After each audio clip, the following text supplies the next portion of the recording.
Twelfth course Hindi core आधार पाठ्यपुस्तक आरोह से लिया गया पाठ है बाजार दर्शन, जो जैनेन्द्र कुमार द्वारा लिखा गया है। पाठ का व्याख्यान करेंगे। पाठ के सार के लिए इसी पाठ की पार्ट 1 की वीडियो देखें।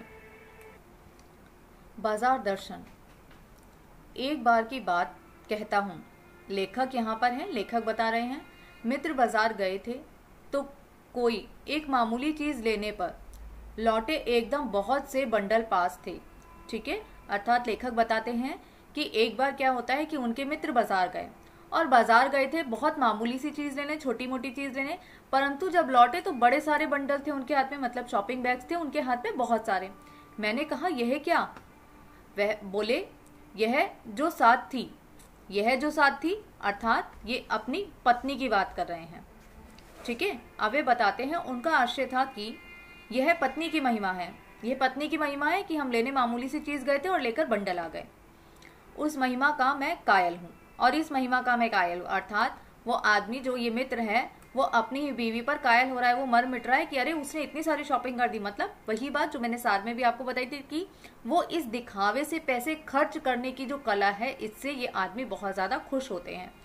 आदिकाल से इस विषय में पति से पत्नी की ही प्रमुखता प्रमाणित है। आदिकाल से अर्थात बहुत पुराने समय से ही इस विषय पर, किस विषय पर? शॉपिंग की जो कला है, ठीक है, तो खरीद की कला के ऊपर पति से पत्नी की प्रमुखता प्रमाणित है। ठीक है, अर्थात पति द्वारा ही जो है पत्नी की तारीफ की जा सकती है, वो भी किसके लिए? शॉपिंग के लिए। अब वो अच्छी बुरी दोनों ही तरीके से मानी जा सकती है, ये आदमी पर डिपेंड करता है। और यह व्यक्तित्व का प्रदर्शन नहीं, यह व्यक्तित्व का प्रश्न नहीं, स्त्रीत्व का प्रश्न है। अर्थात व्यक्तित्व का नहीं, स्त्रीत्व का प्रश्न है। अर्थात स्त्रियां ही ज्यादा शॉपिंग करती हैं। अगर आदमी कहीं बाहर जाता है कोई चीज को लेने के लिए तो वो क्या करेगा? जरूरत का सामान ही लेगा, परंतु औरत वहां जाके फैल जाती है और वो कुछ भी चीज जो है लेने को उतारू हो जाती है। इसीलिए पुराने समय से ही ये व्यक्तित्व की बात नहीं रह गई है, ये स्त्री और पुरुष की बात है। और यहाँ पे स्त्रीत्व जो है वो ज्यादा हावी हो जाता है सामान को खरीदने के लिए। स्त्री माया ना जोड़े तो क्या मैं जोड़ूं? अर्थात स्त्री माया ना जोड़े तो क्या मैं जोड़ूं? अर्थात स्त्रियों को ही माना गया है कि पैसे को जोड़ के संजोग कर रखने वाली भी वही है, तो भाई खर्च करने वाली भी औरत ही है। फिर भी सच सच है, और वह यह है कि इस बात में पत्नी की ओट ली जाती है। अर्थात यह बात तो सच है कि माया भी वो सेविंग भी वही करती है, ठीक है, पैसे की बचत भी वही करती है, परंतु उड़ाती भी वही है। और इस मामले में जो है पति पत्नी की जो है ओट ले लेता है, उसको बचा लेता है इससे, मतलब वो कहता है कि हाँ भाई पत्नी ने कर दिया खर्चा। मूल में एक और तत्व की महिमा सविशेष है, वह तत्व है मनी बैग। अर्थात अगर आप कोई भी चीज खरीदने जा रहे हो उसमें एक अहम भूमिका निभाता है क्या? मनी बैग, अर्थात आपका पैसे का बैग, ठीक है, आपका पर्स, वो भी एक अहम भूमिका निभाता है। अब एक बात तो ये हो गई कि यहाँ पे कि चलो भाई आदमी औरत गए हैं बाजार, तो बाजार गए हैं, सामान तो लाएंगे, पर आप इतना सारा सामान ले आए, ये किसके कारण हुआ? ये हो गया भाई हमारी पत्नी के कारण, क्योंकि पुराने समय से लेकर आज तक केवल औरत ही ऐसी है जो व्यर्थ का सामान खरीद लेती है, और यही औरत माया भी है, मतलब माया की बचत भी वही करती है। अब ये सारी की सारी बातें किस पे डिपेंड करती है? हमारे मनी बैग पे, अर्थात पैसे की गर्मी या एनर्जी पर। मेरे पास पैसे हैं पर्स के अंदर तो मैंने शॉपिंग करनी है, और इसी शॉपिंग बैग के साथ लेखक ने अर्थात शब्द लगा के यहाँ पे पैसे की गर्मी और एनर्जी दोनों का ही प्रयोग किया है। पैसे की गर्मी अर्थात वे लोग जो अमीरी को दिखाना चाहते हैं, मतलब आप अमीर हो ये बात है, ठीक है, आपके पास पैसा है, पर आपको दिखावा भी तो करना है ना पैसे का, तो वो दिखावा जो कर रहे हैं लोग, ठीक है, उन लोगों के विषय में लेखक ने कहा है कि भाई मनी बैग तो है ही है, साथ ही इनको पैसे की गर्मी भी है और एनर्जी भी है। ठीक है, कि भाई हमको पैसा खर्च करना है, बैग में पैसा भरा हुआ है, और अमीरी भी तो हम दिखाएंगे कि हम यहाँ घूमने आए थे और देखो कितनी सारी शॉपिंग करके ले गए हैं।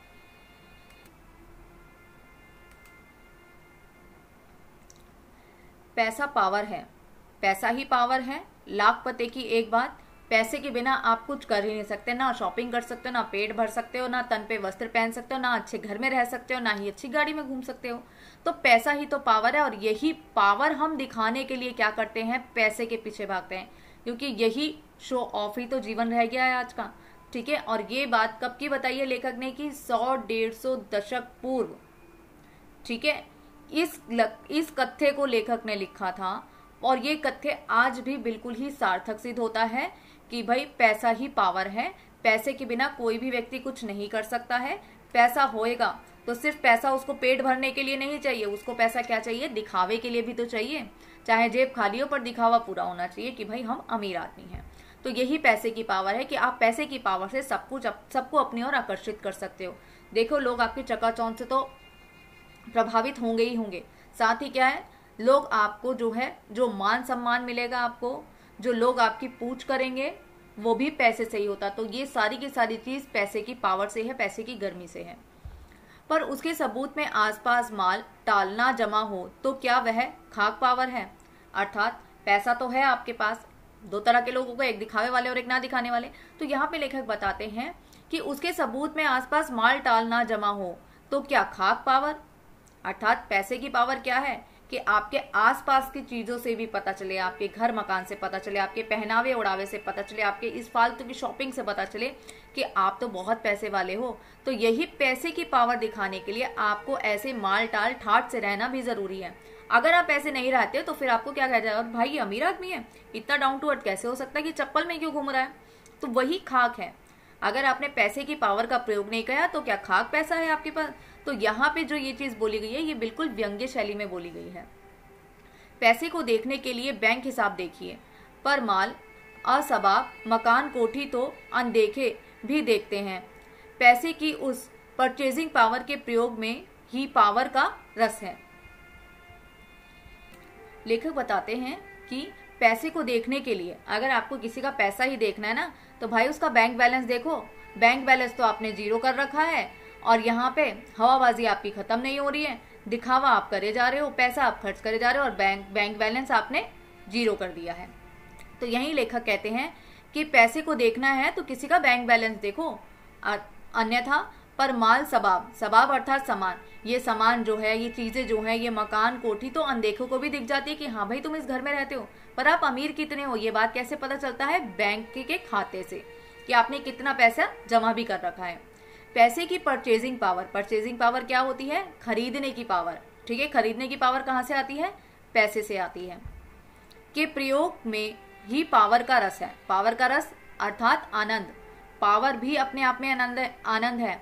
पैसे की पावर, जब आपके पास पैसे की पावर है तभी आपके अंदर परचेजिंग की पावर है। अगर आपकी जेब खाली है, आपका बटवा खाली है, तो आप क्या करोगे? आप तो ये परचेजिंग पावर आप में हो ही नहीं सकती। जब तक आपका बटवे में पैसा रखा है तभी तक आप जो है परचेजिंग पावर में होते हो, अन्यथा आप नहीं होते। ठीक है, परचेजिंग पावर आपकी तब है जब आपने अपना बहुत सारा पैसा रख रखा है और बाहर जाके आप फालतू की चीजें खरीद रहे हो, अनुपयोगी चीजें खरीद रहे हो, मतलब शॉपिंग कर रहे हो। आपने पैसा कहीं पे भी लगा रखा है, मकान पे लगा रखा है, गाड़ी में लगा रखा है, अपने ऊपर लगा रखा है, फालतू की चीजों में लगा रखा है, घर में अन्यथा चीजों को आपने भर रखा है, वो परचेजिंग पावर हो जाती है, जहां पे आपने अन्यथा पैसा खर्च कर रखा हो। और इसी पावर को परचेजिंग पावर जो है, ठीक है, जैसे उन्होंने अपने मित्र के बारे में बताया ना कि पत्नी के कारण जो है इतनी सारी शॉपिंग हो गई, तो वही परचेजिंग पावर को लेखक बताते हैं कि यही पावर का रस है। परचेजिंग पावर जो है यही पावर का रस है। पावर का रस अर्थात यही पावर है, पैसे की जो मेरी पावर है, उससे मैंने जो चीजें खरीदी और उसका जो आनंद उठाया वही उसकी पावर है। अब पावर पैसे की भी है और परचेजिंग की भी है। ठीक है, दोनों ही चीजें कैसे पॉसिबल हो पाई? केवल पैसे के कारण। लेकिन नहीं, लोग संयमी भी होते हैं। अर्थात कुछ लोगों का तो लेखक ने यहाँ उदाहरण दे दिया कि भाई माल टाल सब कुछ है तुम्हारे पास, शॉपिंग भी कर रहे हो, परचेजिंग पावर तुम्हारे पास है, पैसे की पावर तुम्हारे पास है। पर कुछ लोग क्या होते हैं? संयमी होते हैं। अर्थात जिसके पास पैसा तो है पर वो उसको परचेजिंग पावर में यूज नहीं करता। तो वो संयमी लोगों की बात करिए जो खुद पे काबू पा लेते हैं या थोड़ा संयम में खर्चा करते हैं कि आवश्यकता अनुसार। ये फिजूल सामान को फिजूल समझते हैं। फिजूल सामान को फिजूल समझते हैं मतलब सही बात को ये सही समझते हैं कि जो चीज लेने की आवश्यकता नहीं है उस चीज को क्यों लिया जाए। पर ऐसा संयम सब में तो नहीं होता ना। अर्थात अगर बाजार के अंदर कोई फालतू की चीज बिक रही है जो आपके काम की नहीं है, अगर वो चीज आप खरीद रहे हो जो आपके बिल्कुल काम की नहीं है, तो वो चीज क्या है, वो तो बेकार है, फिजूल है, पर आपने तो हवाबाजी करनी थी तो आपने उसके लिए पैसा व्यर्थ कर दिया। ठीक है, पर जो संयमी लोग होते हैं वो क्या करते हैं, वो अपनी जरूरत की चीज को समझते हैं, इसलिए वो फिजूल चीजों पर खर्चा नहीं करते, वो फिजूल चीज को फिजूल ही समझते हैं। वे पैसे नहीं बहाते। अर्थात ये जो आदमी ऊपर जो शॉपिंग पे गया था, जो मित्र था, पूरा का पूरा मनी बैग खाली करके ले आया, इसने पैसे को पानी की तरह बहा दिया, फालतू की चीजें उठा के ले आया क्योंकि भाई पत्नी साथ थी। ठीक है, और बुद्धिमान होते हैं, वे पैसा बहाते नहीं हैं और बुद्धिमान होते हैं। अर्थात एक होता है पैसे को बहाने वाला और एक होता है संयमी व्यक्ति जो फिजूल खर्चा नहीं करता और पैसे को पैसा समझते हैं, और ये कहलाते हैं बुद्धिमान व्यक्ति। बुद्धिमानी है जो यहाँ पे जो व्यक्ति ऊपर जो दोस्त बताया गया लेखक का, वो जो फालतू में खर्चा कर आया, वो क्या कर रहा था, उसको बुद्धिमान नहीं बताया लेखक ने, क्योंकि फालतू में खर्चा कर आ गया है, फालतू में उसने पैसे की बर्बादी करी है। अन्य व्यर्थ चीजों को खरीदने का क्या मोल, इतनी सारी चीजों की जीवन के लिए आवश्यकता नहीं होती, परंतु आप तो बाजार में गए, बाजार के चकाचौंध में आप कायल हो गए उसके, और आपने क्या किया, आपने अपना मनी बैग खाली कर दिया। बुद्धि और संयम पूर्वक वह पैसे को जोड़ते जाते हैं। ठीक है, अर्थात ये जो संयमी व्यक्ति होते हैं, ठीक है, ये क्या करते हैं, ये बुद्धिमान भी हैं, फिजूल खर्चा नहीं करते, इनकी विशेषताओं में आप ध्यान रखिएगा बेटा। अब बुद्धि भी है इसके अंदर, और संयम पूर्वक वे क्या करते हैं, पैसे को जोड़ते हैं, अर्थात कि सेविंग पे भरोसा करते हैं। क्या कि इनका जो बैंक है वो भरा होना चाहिए, बैंक के अंदर पैसा होना चाहिए, ना कि बाजार में उड़ाने के लिए। ठीक है, तो ये संयमी लोग ही केवल पैसे को जोड़ पाते हैं, जोड़ते जाते हैं, पैसे को जोड़ते जाएंगे, और इस बात के अंदर उन्हें बड़ा आनंद मिलता है कि भाई मेरा बैंक बैलेंस बढ़ रहा है, एक घर को भर रहा है, एक बैंक बैलेंस को भर रहा है। वह पैसे की पावर को इतना निश्चय समझते हैं कि उसके प्रयोग की परीक्षा उन्हें दरकरार नहीं देता।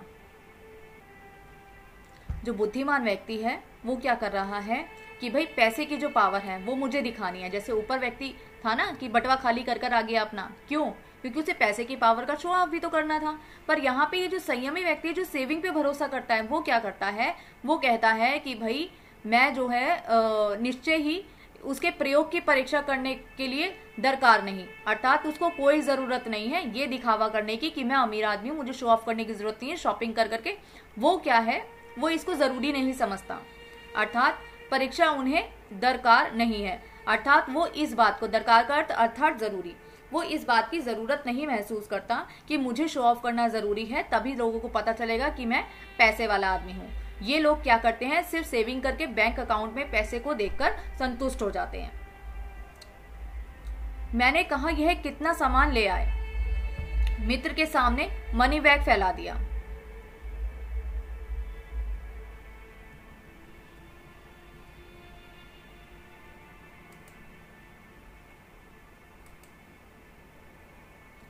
अर्थात लेखक ने अपने मित्र से कहा, ये सारी बातें जो अभी ऊपर बताई गई उसमें क्या हुआ, लेखक ने इन सारे के सारे विचारों को बीच में प्रस्तुत किया। पहले यहाँ पे बातचीत चल रही थी कि भाई बोले कहाँ से सामान लाए, कैसा लाए, इतना सारा सामान आ गया, तो यही सारी बातचीत अब दोबारा से शुरू हो चुकी है। ठीक है, लेखक ने कहा इतना सामान ले आए, यह कितना सामान ले आए।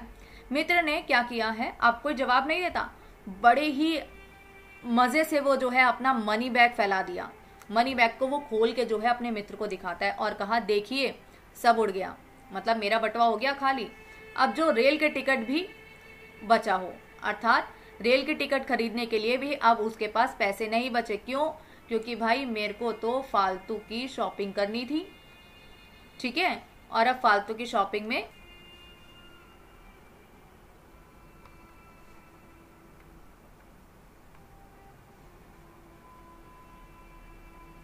वो अपना सारा का सारा पैसा जो है खर्च कर आया है, और अब जाएगा कैसे, टिकट का पैसा तो उसने सारा ही खत्म कर दिया, मतलब टिकट तक के लिए पैसे नहीं बचे। तो ये बात वो बताता है, और बड़ी ऐसा नहीं कि उसको इस बात का कोई दुख है, उसे कोई दुख नहीं है भाई, वो तो बड़ा ही खुश है कि भाई मैं पैसे खर्च कर आया हूँ, दुख नहीं है इस बात का कि मैं भाई रेल के टिकट के पैसे ले आया। तो इस तरीके के लोग हो चुके हैं जो फालतू का खर्चा करते हैं, व्यर्थ की चीजें उठा लेते हैं और अपने आप को ये बड़ी शान की बात समझते हैं, बैंक बैलेंस जीरो करते जा रहे हैं और दिखावा इनका खत्म नहीं हो रहा, शो ऑफ से भरी जिंदगी। मैंने तब तय माना कि और पैसा होता और सामान आता, अर्थात लेखक अब बताते हैं कि भाई तेरे पास अगर और पैसा होता ना तो तू और सामान खरीद लाता। तो ये बेअकल आदमी है, बेवकूफ आदमी है, ठीक है। बुद्धिमान कौन व्यक्ति बताया गया? जो संयम रखता है, जो सेविंग करता है और फिजूल की चीजों को फिजूल ही समझता है। और ये व्यक्ति जो है इसको बेवकूफ बता दिया लेखक ने। क्यों? क्योंकि भाई तू पैसा फालतू में खर्च कर जा रहा है, और पैसा होता तो तू और भी खर्च कर था, तुझमें तो समझ ही नहीं है किसी चीज की। वह सामान जरूरत की तरफ देखकर नहीं आया, अपनी परचेजिंग पावर के अनुपात में आया। अर्थात यहाँ पर क्या होता है कि उसकी परचेजिंग पावर की क्या अनुपात थी, उसके पास पैसा कितना है और वो पैसा खर्च करने की कितनी औकात रखता है, यही सोचकर जो है इसी की अनुपात अर्थात तुलनात्मक करते हुए, मतलब उसके पैसे का और खर्चे का तुलनात्मक अध्ययन अगर किया जाए तो उसके पास जो पैसा बचता है उन सबके उस पैसे से ही वो जो है उस शॉपिंग को कर आया, उसने सारी खरीद करी है, ठीक है। तो यहीं पे लेखक बताते हैं कि भाई अगर पैसा ज्यादा होता तो तू और ज्यादा कर था। और यही चीज क्या है? यही तुम्हारी परचेजिंग पावर है। पैसा ही तुम्हारी परचेजिंग पावर है। अगर तुम्हारे पास पैसा नहीं होता तो तुम शॉपिंग नहीं करते, और तुम्हारे पास और पैसा होता तो तुम और शॉपिंग कर आते। तो ये दोनों ही तथ्य हैं, इसलिए लेखक बताते हैं कि भाई अपनी परचेजिंग पावर के अनुपात में आया। अर्थात जितना तुम्हारे पास पैसा था, जितना तुम्हारी परचेजिंग पावर थी, उसके अनुपात में तुम अपना सारा सामान ले आए, मतलब सारा का सारा पैसा तुम खर्च कर आए। लेकिन ठहरिए, इस सिलसिले में एक और भी महत्वपूर्ण तत्व है जिसे नहीं भूलना चाहिए। अब लेखक आते हैं मुद्दे पे। उसका भी इस कर्तव्य में बहुत कुछ हाथ है, वह महत्व है बाजार का। अब भाई केवल ग्राहक की गलती नहीं है, ग्राहक गलत नहीं है। ग्राहक कौन है? वही मित्र जो सामान लेने गया था, एक दूसरा आदमी जो कौन है? जो फिजूल खर्ची को फिजूल मानता है, फिजूल चीजों को फिजूल मानता है। इन सब में बाजार एक अहम भूमिका निभाता है। बाजार क्या कर रहा है? ग्राहकों को अपनी ओर आकर्षित करता है, ठीक है। आकर्षित करके वो क्या कर रहा है कि आओ अपना पैसा खर्च करो और फालतू का सामान ले जाओ। तो यही बाजार का काम है, यही बाजारवाद है जिसकी ओर जो है लेखक यहाँ पे सबका ध्यान आकर्षित करना चाहते हैं कि इस बाजारवाद ने लोगों को किस तरीके का जो है बेवकूफ बना रखा है। कुछ बुद्धिमान लोग तो इससे बच जाते हैं और कुछ जो है इसके शिकार बन जाते हैं। मैंने कहा यह इतना कुछ नाहक ले आए, इतना कुछ नाहक अर्थात व्यर्थ का सामान तुम उठा लाए हो, इतना कुछ, वो भी इतना सारा। अब क्या हुआ कि बाजार के यहाँ पे, बाजार को क्यों लाया गया था? जरूरतों को पूरा करने के लिए, पर बाजार ने क्या किया है? ग्राहकों को अपना गुलाम बना लिया है। बाजार लोगों को अपनी तरफ आकर्षित करता है, फालतू की चीजों को भी बेचता है। मतलब ऐसा नहीं है कि बाजार में सारी चीजें फालतू मिलती हैं, वो चीजें भी मिलती हैं जो व्यक्ति को आवश्यक हो, ठीक है। आपको जिस चीज की आवश्यकता नहीं वो आप मत खरीदो, पर बाजार क्या चाहता है कि भाई आप खरीद के लेके जाओ कैसे भी करके। तो इस तरीके की चकाचौंध से, इतने अच्छे विज्ञापनों से, इतने अच्छे बैनरों से और आवाज दे देकर बुलाया जाता है ग्राहकों को कि आओ ये सामान ले जाओ, अच्छे अच्छे ऑफर रखे जाते हैं। किस लिए? केवल उसको बेचने के लिए। मतलब बाजार जो है, जो व्यापारी है, जो सामान बेच रहा है, वो क्या कर रहा है? वो केवल अपने स्वार्थ को सिद्ध करने के लिए ग्राहक का शोषण करता जा रहा है।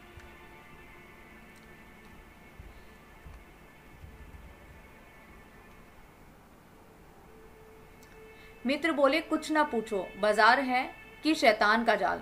अर्थात अब देखो, मित्र बोले कुछ ना पूछो, जो व्यक्ति, ये किसने बोला है? मित्र ने बोला है उनके, जो बाजार से आया था शॉपिंग करके। बाजार है या शैतान? भाई तेरे को शैतान दिख ही रहा था तो तूने खरीदारी क्यों करी? तू तो फालतू की खरीदारी कर आया, व्यर्थ का सामान। लेखक बता रहे हैं कि तुम इतनी सारी व्यर्थ की चीजें उठा के ले आए हो। तो वो क्या कह रहा है? वो बाजार को दोषी बता रहा है। पहले उसने कहा इतना सारा सामान मेरी पत्नी ने लिया, अब बाजार दोषी आ गया। मतलब कितना शरीफ आदमी है ये। शैतान ने जाल फैला रखा है। बाजार तो है ही, बाजार तो बाजार है, बाजार तो बुलाएगा ही आपको, पर आप भी तो अपनी थोड़ी सी बुद्धि रखते हो कि आप फालतू की चीजों में पैसा खर्च कराओगे। तो उसने कह दिया कि भाई बाजार है कि शैतान का जाल है, कि मैं तो फंसता ही चला गया। और सच में वो बाजार, सब जैसे आम लोग जो बुद्धिमान नहीं होते ना, जो फालतू खर्च लगाते, वो लोग इसी जाल में फंस जाते हैं। ऐसा सजा सजा कर माल रखते हैं कि बेहया ही हो जो कि ना फंसे। अब यहाँ पे बेहया शब्द का है, मतलब कितनी सुंदरता से लेखक ने यहाँ पे वर्णन किया है कि भाई हम जो है, मान लो किसी दुकान में चले गए, ठीक है, दुकान पे चले गए, हमने देखा कि भाई चीज तो बहुत अच्छी लग रही है। अब दुकानदार कहेगा जी ले लो, जी बहुत अच्छा है, आपके काम आ जाएगा। आपको पता है कि आपको जो है इसकी जरूरत नहीं है, पर वो इतनी मीठी बोली बोलेगा कि आप जो है उसके अंदर फंस जाओगे। अगर आप नहीं लोगे तो क्या आप बेशरम कहलाओगे कि दुकान के अंदर चले गए, तुमने चीजों को ताका, अच्छे से देखा और उसके बाद तुमने उसको खरीदा नहीं, तो तुम क्या कहलाओगे? तब तुम जो है बेहया कहलाओगे। बेहया अर्थात बेशर्म।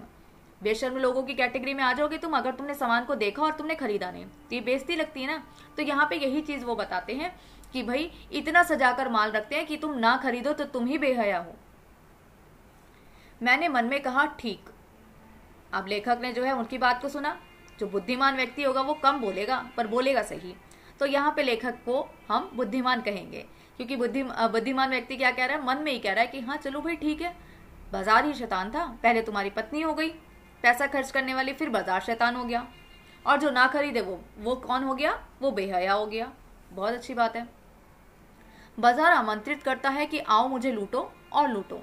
ठीक है, बाजार क्या कहता है? भाई अभी संतुष्टि नहीं हुई है, जाते जाते ये 2-4 चीजें और ले जाओ।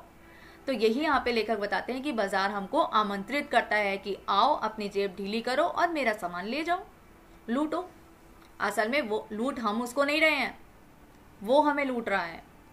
सब भूल जाओ, मुझे देखो, मेरा रूप और किसके लिए है। ठीक है, अर्थात क्या कह रहा है? ये बाजार बोल रहा है, ये लेखक बाजार के लिए कह रहे हैं ये सब। भूल जाओ सब, मुझे देखो, अर्थात बाजार को देखो, मेरा रूप और किसके लिए है? मतलब मेरा ये जो रूप है, मेरा जो ये सौंदर्य है, मैं जो इतना चमक रहा हूँ, बाजार पूरा बाजार जो चमक रहा है, उसकी जो चकाचौंध दिख रही है, कह रहे हैं कि किसके लिए है? किसके लिए है ये? ग्राहक के लिए ही तो है कि ग्राहक आए भाई, आओ और इस चकाचौंध का शिकार बन जाओ। मैं तुम्हारे लिए हूं, मैं तुम्हारे लिए अर्थात ग्राहक के लिए। नहीं कुछ चाहते हो तो भी देखने में क्या हर्ज है? अगर ऐसे ही करते हैं ना दुकानदार, हम रास्ते से कोई चीज देखते हुए अगर निकल जाएंगे तो दुकानदार, अरे आ जाओ मैडम जी, आ जाओ देख लो चीजें। देखने के बाद हमें बेइज्जती लगेगी कि यार नहीं खरीदा तो बेइज्जती होगी, तो हम खरीद जाते हैं, और यही बाजार का उद्देश्य है। ठीक है, तो यहाँ पे क्या कहते हैं कि कुछ नहीं चाहते हो तो भी कोई बात नहीं। कई बार करते हैं यहाँ पे औरतों के साथ यही होता है कि भाई अरे मैडम जी नहीं लेना तो कोई बात नहीं, आप देख के तो जाओ कम से कम, और वो औरतें देखने चल जाती है। देखने में वो 1000-2000 की चपत तो लगा ही देगा आपको। ठीक है, जबरदस्ती आपको वो चीज बेच ही देगा, और अगर आप नहीं खरीदोगे तो आप बेशरम कहलाओगे, शर्म के मारे आप वो चीज खरीद लेते हो। ठीक है, तो यहाँ पे यही होता है। तो देखे, अगर आपको खरीदना नहीं है तो कोई बात नहीं, आप कम से कम देख तो जाइए। अजय आओ भी, इस आमंत्रण में यह खूबी है कि ग्राहक नहीं कि आग्रह नहीं है, आग्रह तिरस्कार जगाता है। अर्थात जो दुकानदार है वो बड़ी ही मीठी बोली से आपको आमंत्रित करता है, अजय आइए ना, अजय आओ भी। ठीक है, ऐसे बड़ी मीठी बोली से उसे बुला लेता है। अब यहाँ पे लेखक बताते हैं कि ये आग्रह अर्थात वे तुमसे विनती नहीं कर रहा है, वो विनती कर तुम्हारा तिरस्कार जगाता है। तुम्हें तिरस्कार जगा रहा है क्या? कि तुम इस चीज को त्याग के जाओगे अगर तुम अंदर नहीं आओगे तो ये भी तुम्हारी बेइज्जती है और तुम्हें इस चीज का बुरा लगेगा। अरे कितने प्यार से तो बुला रहा है बंदा, चलो भाई चल के देख लेते हैं, थोड़ा बहुत सामान खरीदेंगे नहीं और क्या। पर वो ऐसे आपके ऊपर चिपट जाएंगे कि आप खरीदे बिना उस चीज को निकल ही नहीं पाओगे दुकान से बाहर। तो ये ही जंजाल है बाजार। लेकिन ऊंचे बाजार का आमंत्रण मूक है, ऊंचे बाजार का आमंत्रण मूक है अर्थात बिल्कुल शांत है। अब ये ऊंचा बाजार क्या है? यहाँ पे अभी तक जिस बाजार की बात की आपने, खरीदो, आपको हाथ पकड़ पकड़ के अंदर लेके जाएंगे, अरे भैया ये ले लो, भाभी ये ले लो, ये सारी की सारी चीजें होते थे। ठीक है, पर एक होता है ऊंचा बाजार। जैसे बड़े बड़े शोरूमों में आप जाते हो, आपको कोई पकड़ के नहीं बुलाता, आप अपने शौक से जाते हो कि मैं ज़ारा के शोरूम में जा रहा हूँ। ठीक है, आप बड़े शौक से जाओगे उसके अंदर। क्यों? ये है बड़ा बाजार, जहां पे आपको आमंत्रित नहीं किया जाता। वहां का आमंत्रण क्या है? बिल्कुल मूक है। वो मूक आमंत्रण कैसा है कि आप खुद ही उसकी ओर बढ़ते चले जाओगे और उससे चाह जगती है। ठीक है, एक आमंत्रण क्या है? आपको जबरदस्ती दुकान के अंदर ढकेला जा रहा है। दूसरा क्या है? दूसरे में आप खुद चले जाते हो, इससे चाह जगती है। आपको क्या होता है कि भाई ये वाली चीज तो बहुत अच्छी है, ये तो ब्रांड की चीज है, मैं यहाँ पे जाता हूँ। तो आपके अंदर एक इच्छा जगी है उस ब्रांड के लिए। अभी तो हम लोकल मार्केट की बात करें जहाँ पे आपको हाथ पकड़ के अंदर ले जाया जाता है, चलो चलो चलो अंदर चलो, अरे देख लेना, नहीं खरीदना तो ऐसी चीजें होती है। और दूसरी जगह क्या है? ऊंचे बाजार है, बड़े बाजार है, जहां पर क्या है? आमंत्रण मूक है। यहाँ पे मूक है मतलब बिल्कुल शांत है, बिना कुछ बोले ही आप उस तरफ चल जाते हो। क्यों? क्योंकि आपकी चाह है उस ब्रांड को खरीदने की। चाह मतलब अभाव। चाह क्या है? जो चीज मेरे पास नहीं है मैं उसी की तो उम्मीद करूंगा, मैं उसी की तो इच्छा करूंगा, तो वही है चाह का मतलब। लेखक बताते हैं अभाव, आपके पास इस चीज की कमी है। अभाव का अर्थ क्या होगा? कमी। आपके पास उस चीज की कमी है, तभी तो आपको उस चीज की जरूरत महसूस होगी, तभी तो आप उसकी चाहत करोगे। तो यही चीज है। चौक बाजार में खड़े होकर आदमी को लगने लगता है कि उसके अपने पास काफी नहीं है और चाहिए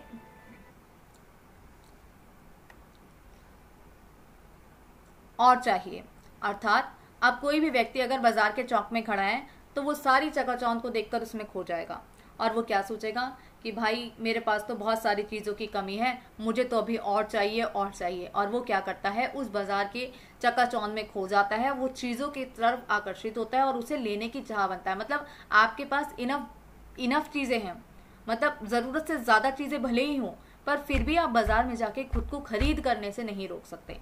यही चीज लेखक बताते हैं कि भाई उनके पास जब भी बाजार में खड़ा कोई आदमी होता है तो क्या क्या उसको महसूस होता है कि मेरे पास जो भी चीजें हैं वो कम है। जैसे हम लड़कियों को लगता है ना कि मेरे पास जितने भी कपड़े हैं वो कम है, बाजार में जाएंगे तो 2-4 कपड़े उठा कर ही लाएंगे। तो वही चीज यहाँ पर है कि भाई हम बाजार जाएंगे तो हमें लगता है कि हमारे पास चीजें कम है, और ये सबके साथ होता है। कोई ना किसी ना किसी चीज को लेने की उत्सुकता सबके अंदर रहती है। ठीक है, तो यहाँ पे यही चीज है। मेरे यहाँ कितना परिमित है और यहाँ कितना अतुलित है। ओहो, अर्थात यहाँ पे उसे दुख होता है कि मेरे यहाँ अर्थात मेरे घर पे कितनी सीमित चीजें हैं और यहाँ पे तो कितनी सारी चीजें हैं। अतुलित है मतलब जिसकी आप तुलना भी नहीं कर सकते। मतलब मेरे पास तो बहुत कम है, बाजार है, बाजार तो बहुत बड़ा है, बाजार में तो तादाद से ज्यादा चीजें होंगी। ठीक है, इतने से घर के अंदर आप थोड़ी ना सारा सामान भर सकते हो। तो हर व्यक्ति को ये लगता है कि भाई मेरे पास घर पे इस चीज की कमी है, और यहाँ पे जो अतुलित है अर्थात जिसकी हम तुलना नहीं कर सकते, मतलब बहुत ज्यादा, तो मेरे को ये तो चीज लेनी पड़ेगी। ओहो ओहो, यहाँ पे क्या है, ये दुख को व्यक्त कर रहा है। तो वो बता रहा है कि अरे यार मेरे पास तो ये भी चीज नहीं है, मेरे पास ये भी चीज नहीं है, और अब क्या करो, तो फिर ये सामान तो मुझे खरीदना पड़ेगा क्योंकि आपने दुख वहां पे व्यक्त कर दिया। अब दुखी तो हम खुद को देख नहीं सकते, तो हम शॉपिंग करेंगे। कोई अपने को ना जाने तो बाजार का यह चौक उसे कामना से विकल बना छोड़े। अर्थात कोई अपने को ना जाने, अगर कोई व्यक्ति स्वयं को नहीं जाता, स्वयं को जानने का मतलब संयम, या आपको पता होना चाहिए कि आपकी जरूरत क्या है। जब आपको ये दोनों चीजें पता हैं तो आप खुद को जानते हो। जैसे कुछ लोग बाजार चले गए, उन्हें पता नहीं उन्हें बाजार से क्या खरीदना है, इसलिए वो फालतू की चीजें खरीद के ले आते हैं। ठीक है, और आप पे संयम नहीं है। जैसे कि मित्र के बारे में लेखक ने बताया कि उसके मित्र में उनकी पत्नी में संयम नहीं था, इसलिए वो पूरा का पूरा बंटवाई खाली करा है। ठीक है, तो यहाँ पे लेखक बताते हैं कि कोई अपने को ना जाने तो बाजार का यह चौक। ठीक है, अगर हम खुद को नहीं जानते अर्थात हम अपनी जरूरत को नहीं पहचानते, तो बाजार का जो ये चौक है वो कामना से विकल बना छोड़े।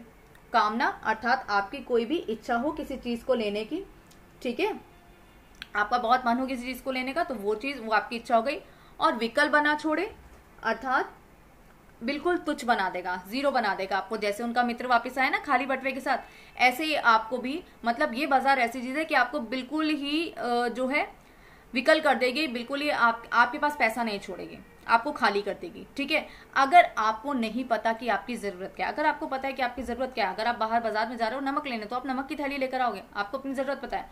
उसके साथ मिर्च मसाले सारे नहीं उठा के लाओगे, क्यों? क्योंकि मेरे को जरूरत पता है, मेरे को घर पे सिर्फ नमक की जरूरत है, तो मैं नमक ही लेके जाऊंगा, मैं और कोई चीजें नहीं लेके जाऊंगा।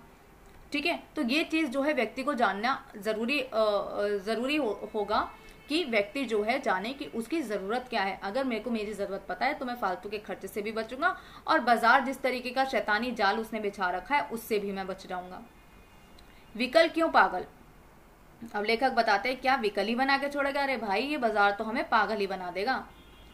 संतोष, तृष्णा और ईर्ष्या से घायल कर मनुष्य को सदा के लिए यह बेकार बना डाल सकता है। मतलब बाजार के लिए लेखक ने इतनी बुरी बातें बताई हैं कि असंतोष, व्यक्ति में असंतोष रहता है, हमेशा वो क्या रहता है, उसमें लालसा रहती है किस चीज को पाने की, कि भाई बाजार में वो चीज नहीं आई है यार, अब मेरे को वो चीज भी चाहिए, अब नया फोन आ गया है तो मुझे नया फोन चाहिए मार्केट में जो आया है नया। ठीक है, तो ये असंतोष व्यक्ति के अंदर पैदा कर देती है। तृष्णा, लालसा, किसी भी चीज की तरफ जो है आपने जो है लालच आ जाता है, आप में इच्छा उत्पन्न हो जाती है आपके अंदर कि भाई मेरे को वो चाहिए ही चाहिए। ठीक है, एक तो आप में असंतोष दे दिया, आपको बेचैन कर दिया, दूसरी आपके अंदर लालसा भर दी कि ये चीज चाहिए, और फिर ईर्ष्या से घायल कर मनुष्य को सदा के लिए बेकार बना डाल सकता है। अब ईर्ष्या का भाव कि भाई सामने वाला पड़ोसी अल्टो ले आया तो मैं भी दूसरी गाड़ी लेकर आता हूँ, वो अल्टो से बड़ी गाड़ी लेकर आएगा। मतलब ये ईर्ष्या का भाव कभी खत्म नहीं होता व्यक्ति के मन से, और ईर्ष्या में पड़ा व्यक्ति अपना ही नुकसान करता है। अब असंतोष भी है, तृष्णा भी और ईर्ष्या भी है। अब इससे घायल हुआ व्यक्ति क्या करेगा, वो बेकार बन डालता है, बेकार बन जाता है बिल्कुल ही। ठीक है, क्यों बेकार बन रहा है? क्योंकि वो उसके अंदर संयम नहीं है, उसको अपनी जरूरत का नहीं पता, वो ईर्ष्या भाव में बढ़ जाता है, जल्दी से किसी भी चीज की तरफ वो है ललचाने लगता है, और उसमें बेचैनी पैदा रहती है। एक और मित्र की बात है। अब लेखक ने अभी तक एक मित्र की बात बताई, वो किस्सा यहाँ पर खत्म हो गया। अब आते हैं दूसरे मित्र के किस्से के ऊपर। लेखक बताते हैं एक और मित्र की बात है। यह दोपहर के पहले गए गए बाजार से कहीं शाम को वापस आए तो खाली हाथ। अब भाई एक मित्र गया था, वो पूरा बाजार उठा लाया। अब एक मित्र बाजार गया था दोपहर का, शाम को लौटा है, मतलब 4-5 घंटे वो बाजार में घुमाया, और अब क्या हुआ, वो खाली हाथ लौटा है। तो ये तो भाई बड़े चौंकने वाली बात है कि ऐसा कैसे हो गया भाई, तू खाली कैसे आ गया।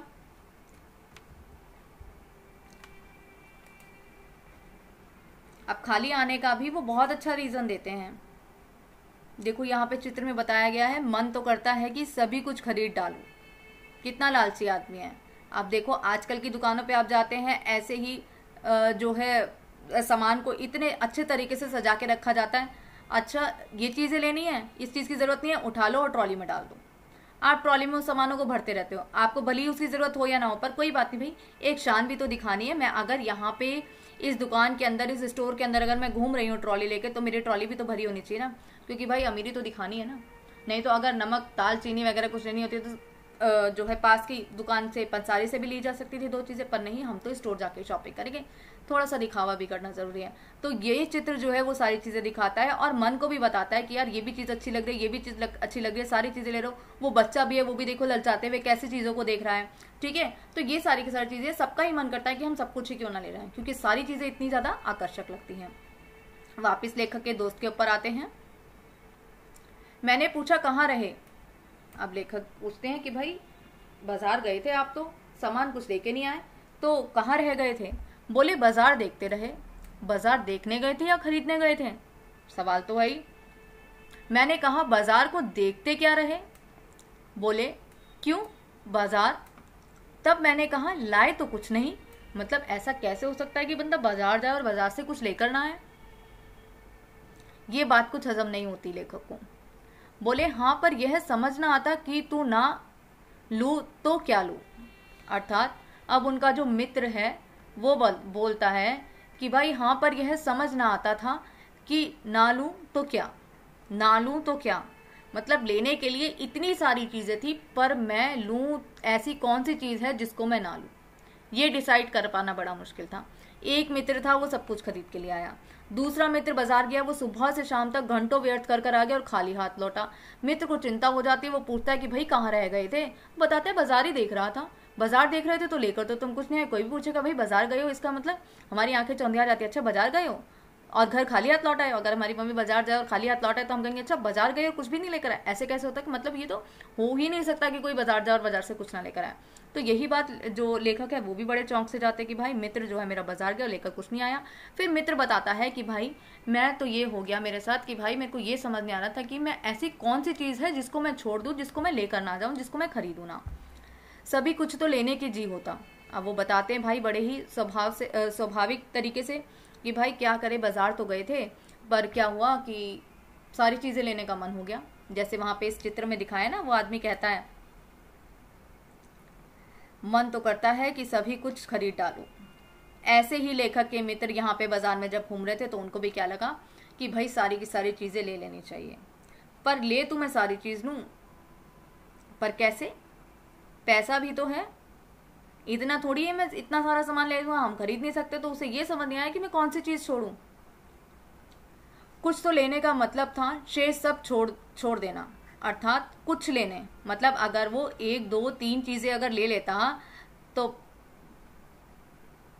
कितनी सारी चीजें उसकी छूट जाती। और इन चीजों को छोड़ना पाप है भाई। बाजार जा रहे हो, आप चीजों को छोड़कर आओगे तो आप पाप कर रहे हो।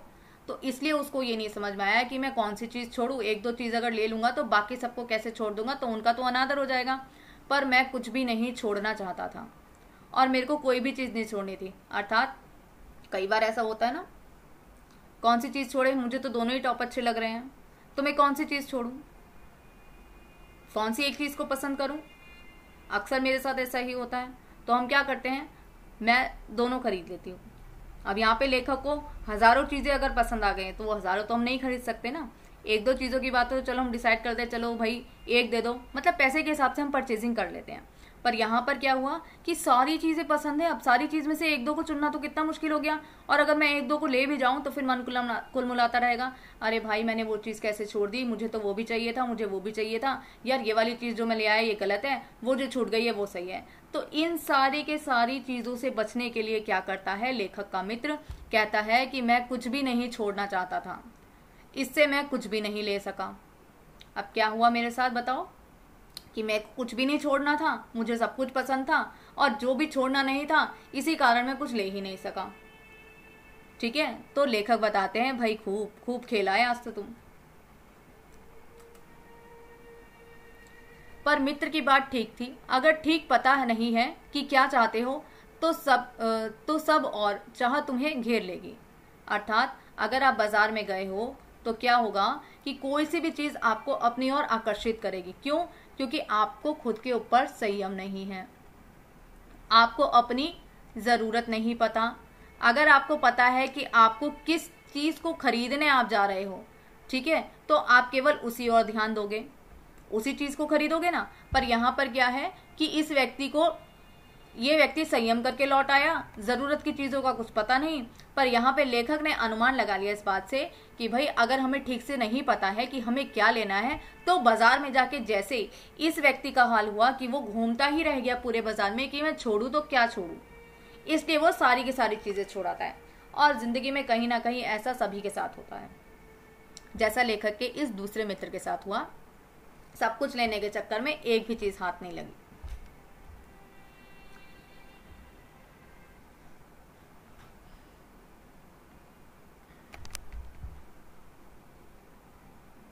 और तब परिणाम त्रास ही होगा, गति नहीं होगी ना कर्म होगा। अब ऐसा जब होगा, ठीक है, ये जो इनके मित्र के साथ हुआ कि हमें पता ही नहीं है कि मेरी जरूरत क्या है, तो क्या होगा, इसका जो रिजल्ट निकलेगा वो कैसा निकलेगा, त्रास। त्रास क्या होता है,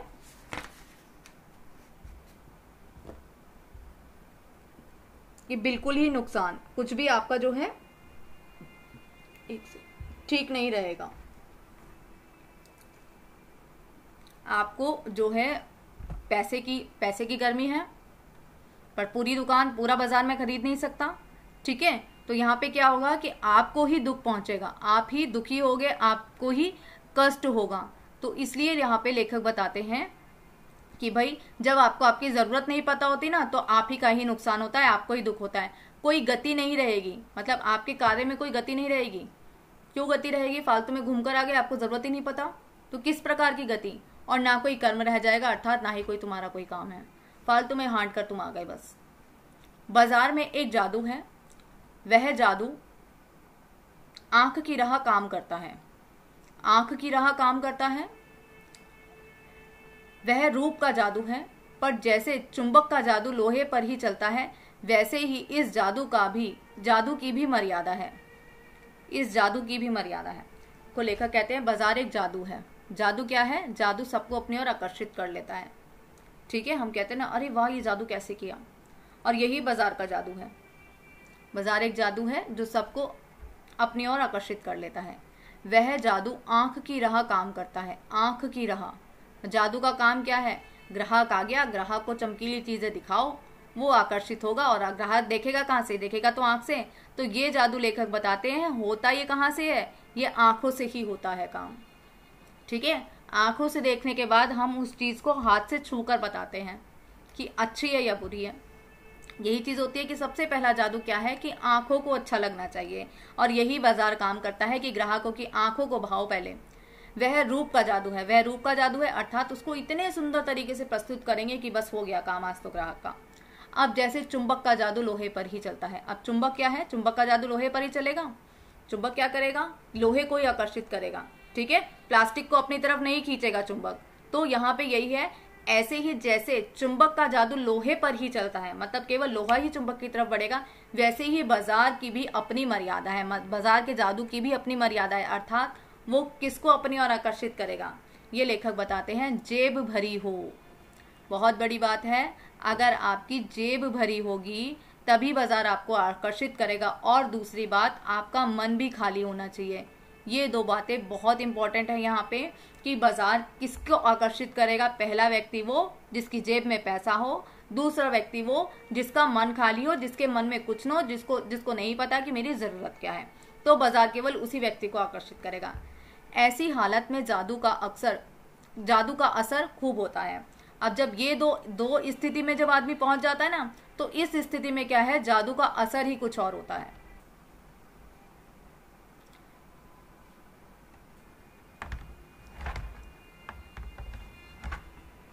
जेब खाली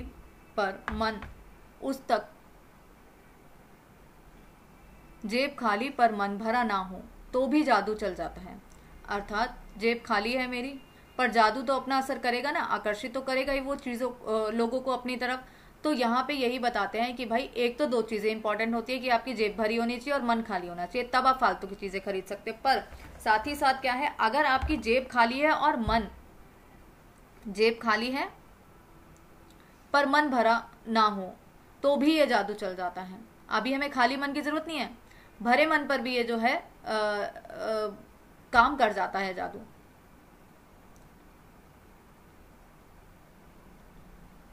मन खाली है तो बाजार की अनेकों नेक चीजें, मतलब बहुत सारी चीजों का निमंत्रण उस तक पहुंच जाएगा। कही हुई उस वक्त जेब भी भरी तो फिर क्या, तो फिर वह मन किसकी मानने वाला। अर्थात देखो, जब मेरा मन खाली है, मेरी जेब भरी हुई है, ठीक है, तभी मैं शॉपिंग कर सकता हूं, अन्यथा मैं नहीं कर सकता। मतलब फालतू की चीज, व्यर्थ की चीजें। अब उसी हालात में लेखक क्या बताते हैं कि जेब खाली है, जेब तो मेरी खाली है, मेरे पास पैसे नहीं है, पर मन भरा ना हो, मन भी मेरा खाली हो, तो भी हम जो है चीजों की तरफ आकर्षित हो जाते हैं। खरीद नहीं सकते हैं अभी हम, क्यों, क्योंकि मेरी जेब खाली है, पर ललचा तो सकते हैं ना। तो यही बात लेखक बताते हैं। उसके बाद वे बताते हैं कि मन खाली है तो बाजार की, अगर मेरा मन खाली है, ठीक है, जेब खाली है तो कोई बात नहीं, पर अगर मेरा मन भी खाली है, मेरे मन में कुछ नहीं है, मेरे को मेरी जरूरत नहीं पता, तो भी क्या होता है, अनेकों चीजों का आमंत्रण उस तक पहुंच जाता है। मतलब मुझ तक जो है बहुत सारी चीजों का निमंत्रण पहुंच जाता है कि आओ मुझे खरीदो। जब और मेरे को तो पता है कि मेरी जेब खाली है, पर निमंत्रण तो आएगा ही ना। कही हुई उस वक्त जेब भरी तब तो फिर वह मन किसकी मानने वाला है। अर्थात उसी वक्त यहाँ अगर उस आदमी की जेब अगर भरी होती, जब उसको बाजार अपनी तरफ निमंत्रण दे रहा है, तब क्या होता, तब वो उस चीज को खरीद के ही मानता। जैसे लेखक का पहले वाला दोस्त था, सारी की सारी व्यर्थ चीजें वो खरीद लाया, ठीक है। अब यहाँ पर क्या है, जेब का भरा होना भी जरूरी है, और दूसरी तरफ हम मन को भी देखेंगे। पर साथ ही साथ क्या है, मन तो खाली हो, मन भले ही खाली हो, आदमी उस तरफ बढ़ जाएगा, पर अगर जेब भी खाली हो तो भी मन उसकी तरफ बढ़ जाएगा। तो दो हमें यहाँ पे कंडीशन बता दी है। और अगर जेब मेरी उस वक्त भी भरी होती तो क्या मैं उस चीज को छोड़ता, बिल्कुल ही नहीं। मालूम होता है कि यह भी लूं वह भी लूं, अर्थात उस वक्त जब जेब भरी होती ना, तब मन करता है भाई ये वाली चीज भी ले लेता हूँ, वो वाली चीज भी ले लेता हूँ, क्या फर्क पड़ता है, पैसा ही तो है, फिर आ जाएगा। पर व्यर्थ की चीजें लेने का आनंद ही और है। सभी सामान जरूरी और आराम को बढ़ाने वाला मालूम होता है। अब बाजार में जाके हमें यही लगता है ना कि यार ये सारी चीजें ले ली जाती हैं, तो क्या होता है, खासकर इन चीजों की तरफ औरतों को ज्यादा आकर्षित किया जाता है। घर में रसोई के अंदर भाई आटे मारने वाली मशीन ले आओ, इससे हमारा काम आसान हो जाएगा, हमें थोड़ा आराम मिल जाएगा। तो यही सारी चीजें हैं कि सामान को इस तरीके से आपकी जरूरत को ध्यान में रखते हुए इस तरीके से आपके सामने प्रस्तुत किया जाता है कि आप सोचते हो कि भाई आराम मिलेगा, इसलिए आप जो है कई बार व्यर्थ की चीजों में पैसा व्यर्थ कर देते हैं। पर यह सब जादू का असर है, और यह सब आपकी कोई दोष नहीं है। यहाँ पे सारा का सारा जो कसूर है वो किसका है, वो है बाजार का। बाजार ने खेल ही ऐसा रचा है कि आप उस खेल में प्लेयर बन जाओगे। जादू की सवारी उतरी की पता चलता है कि फैंसी चीजों का बहुत आयात आराम में मदद नहीं देती। अर्थात लेखक बताते हैं कि अगर हम सुविधा को ध्यान में रखते हुए अगर किसी भी वस्तु को अगर हम खरीद लेते हैं तो उसके कुछ समय बाद जैसे ही हमें पता चलता है ना, बस खरीद ली, अब उसके बाद क्या है, उसकी वैल्यू कम हो गई। ठीक है, हम लेकर आते हैं ना वैक्यूम क्लीनर कि डस्टिंग इससे करेंगे, थोड़ा बहुत कूड़ा करकट इधर से साफ हो जाएगा, उधर से साफ हो जाएगा, मशीन को रिमोट से चलाएंगे, पर हम उसे क्या प्रयोग करते हैं, वो घर में लाके कहीं कोने में ही पड़ी रहती है।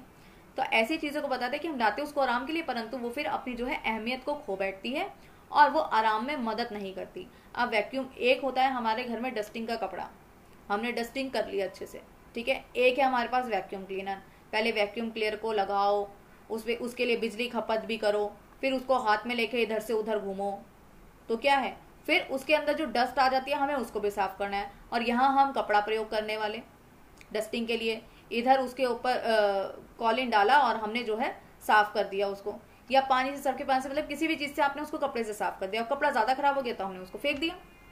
खर्चा तो नहीं लगाना इसमें कुछ, ना ही हमारी कोई बहुत ज्यादा मेहनत लगी, और ना हमें कूड़े को उसके वैक्यूम क्लीनर से कूड़े को निकालना पड़ा, करना पड़ा। तो यहाँ पे लेखक यही बताते हैं कि भाई फैंसी चीजें जो है, जितना हम सोचते हैं ना कि हमारी मदद करेगा, हमारी सुविधा देगा, उतना ऐसा वो उनमें कुछ भी नहीं होता। बस क्या होता है, थोड़ी देर को स्वाभिमान को जरूर सेक मिल जाता है, थोड़ी देर के लिए हम थोड़े स्वाभिमानी बन जाते हैं कि हाँ मैं औकात रखता हूँ इस चीज को खरीदने की, तो वो आपका स्वाभिमान जरूर बढ़ जाता है, पर उसके अलावा इस चीज का कोई प्रयोग नहीं रह जाता। पर इससे अभिमान की, गिल्टी की और खुराक भी मिलती है। अब अभिमान तो मेरे को थोड़ी देर का मिला ना, उसके बाद क्या होता है, अभिमान कहाँ पहुंच जाता है, गिल्ट में पहुंच जाता है, और खुराक भी मिल जाती है, और हमें दवा भी मिल जाती है कि हाँ इतने सारे पैसे वेस्ट कर दिए, और गिल्टी होते हैं इस बात के लिए कि मैंने क्यों इतने पैसे लगा दिए, ये मेरी मदद कम कर रहा है, मेरा काम ज्यादा बढ़ा रहा है। जकड़ रेशमी डोरी की हो तो रेशम के स्पर्श के मुलायम के कारण क्या वह कम जकड़ होगी। जो रेशम होता है वो वैसे ही मुलायम होता है, और उसकी डोरी में जो पकड़ होगी वो क्या कम मजबूत होगी। ठीक है, अर्थात वैसे तो बहुत ज्यादा जकड़ नहीं होती। तो यहाँ पे वो बाजार के लिए लेखक ने यहाँ ऐसा कहा है कि भाई इसकी जो पकड़ है ना वो मुलायम है बहुत, और मुलायम चीजों की तरफ हम आकर्षित होते हैं, इसलिए वे कहते हैं क्या वह कम जकड़ होगी। जकड़ उसमें बहुत ज्यादा है, ये मान लो कि वो मुलायम चीज है, परंतु इसके अंदर जकड़ इतनी है कि ग्राहक को अपनी ओर आकर्षित वह कर ही लेता है।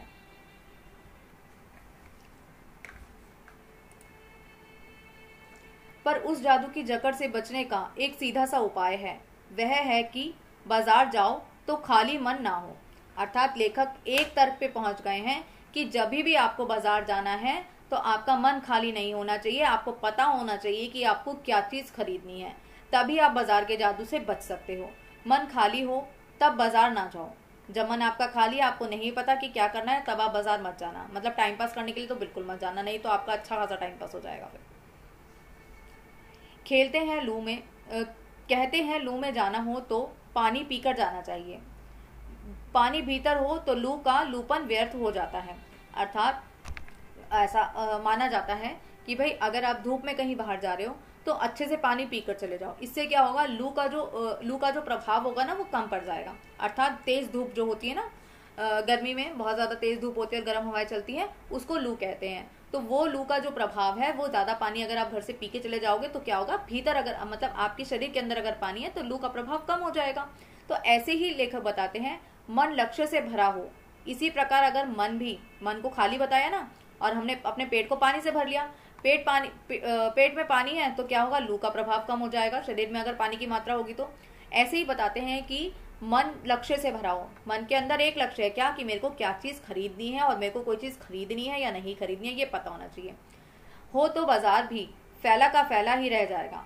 अर्थात आपके मन में अगर ये बात है, अगर आपका मन भरा हुआ है, आपको पता है कि आपको जरूरत की क्या चीज लेनी है, अगर आपकी चप्पल है, आप चप्पल लेने गए हो तो आप चप्पल ही लोगे, फिर चाहे बाजार में कितनी ही चकाचौंध हो, क्योंकि आपका मन भरा हुआ है कि भाई मैं चप्पल लेने ही जा रहा हूं, मैं चप्पल ही लेकर आऊंगा। जब आपके मन में ये बात लगी हुई है तब आप क्या करोगे, आप तभी जो है उस चप्पल को ही लेकर आओगे और आप कोई चीजें लगाओगे। दूसरा अर्थ इसका ये लेते हैं कि कई बार क्या होता है, मनुष्य है खाली मन से बैठा, उसके मन में कुछ हलचल नहीं है, कुछ नहीं हो रहा, तो फालतू में क्या करते हैं, हम उठ के बाजार चले जाते हैं। तो यहाँ पर भी उसका मन खाली है, उसको किसी चीज की आवश्यकता नहीं है, वो क्या है, ऐसे ही वो जो है बाजार में टहलने के लिए, घूमने के लिए चला गया, उसको अपनी जरूरत नहीं पता। बिल्कुल उसी तरीके से जैसे लेखक ने अपने दूसरे दोस्त का चित्रण किया कि पूरी शाम पूरी दोपहर वो जो है घूमकर बाजार से आ गया, कुछ ले नहीं आया। तो ऐसे में खाली मन पर ही जो है बाजार ज्यादा प्रभाव डालता है। ठीक है, इसलिए वो कहते हैं कि भाई लक्ष्य आपका निश्चित होना चाहिए, आप जो चीज लेने जा रहे हो वो लेने जाओ। पर आपका मन उदास है और आप अपने मन को बहलाने के लिए शॉपिंग पे जा रहे हो, तो भी वो जो है क्या, बाजार अपना जादू आप पर चला देगा। तब यह घाव बिल्कुल नहीं दे सकेगा। अर्थात अगर आपका लक्ष्य निश्चित है, आपको अपनी जरूरत का पता है, आगे इसका बहुत अच्छा उदाहरण लेखक ने भगत जी के माध्यम से दिया है। ठीक है, तो वो बताते हैं कि भाई अगर आपका लक्ष्य निश्चित है, अगर आपको आपकी जरूरत पता है, तो बाजार में चाहे कितनी ही चकाचौंध हो, कितने ही आपको ऑफर दे दे, कितना ही लोग आपको पकड़ के बुला ले, आप उस तरफ नहीं जाओ, क्योंकि आपको पता है कि आपको क्या चीज खरीदनी है।